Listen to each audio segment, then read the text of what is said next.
Texas, Mr. Crenshaw, for 5 minutes. Here.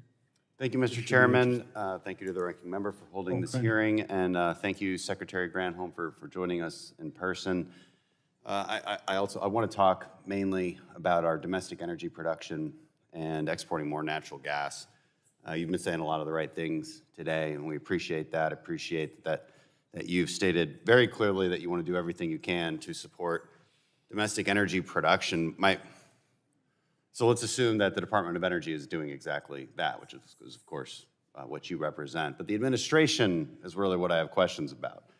You know, does Gina McCarthy feel the same way? Does John Kerry feel the same way? Does Administrator Regan agree with your statement that we need to be increasing our exports to Europe by 65%, that we need to do everything we can to encourage domestic production? Is there consensus in the administration?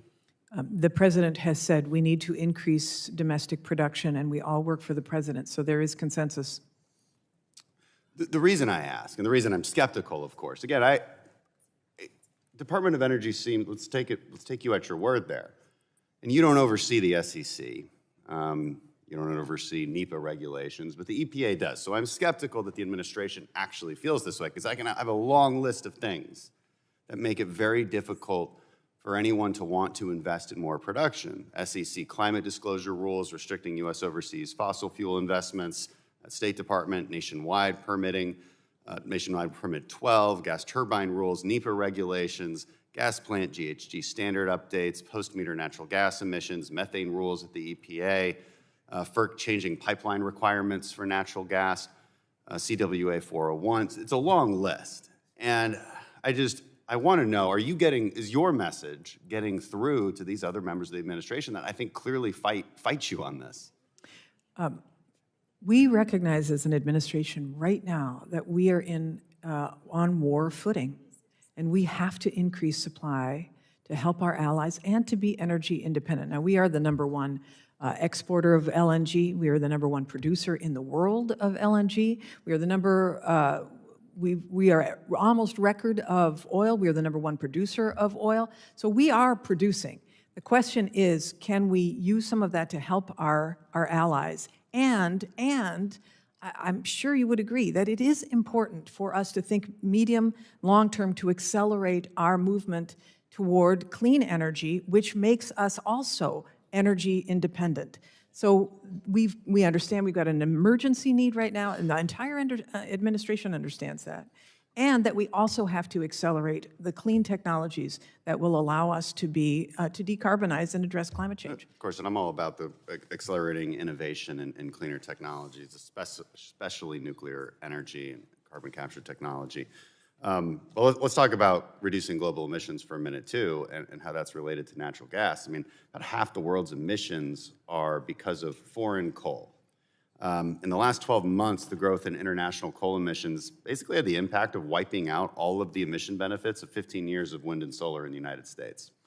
So if you're looking at low-hanging fruit, and you're looking, how do you displace this dirty fuel that developing countries are burning at extraordinary rates? And the answer is very clearly natural gas.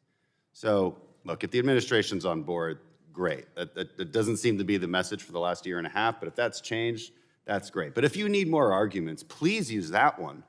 Please. If the quickest way to reduce emissions in the short term in a way that doesn't trap people in poverty is to displace foreign coal with natural gas. I'm sure you'd agree with that. We are, as I say, we are exporting record amounts of natural gas, and we have permitted everything we can permit within the four corners of our country to be able to do that. It is a step, but it would also be great, and I know the natural gas community believes this, if we can button down the methane leakage, the methane flaring, make sure, and these hydrogen hubs will be an opportunity to be able to also address the CO2. Technology can really make it cleaner, and let's not send the message that we don't also want to expand clean energy solutions in those countries as well. I think that we can do that. We can decarbonize, and we can also deploy clean technologies for these countries. Agree. Look, a key part of also reducing things like flaring is allowing ourselves to build more pipelines. I'm running out of time, but I really wanted to ask you about what the Department of Energy is doing to really foster nuclear innovation and production in this country. But I'm out of time, so I yield back. The chairman wants to let you hit that. I can Love submit it. something in writing too. Thank you.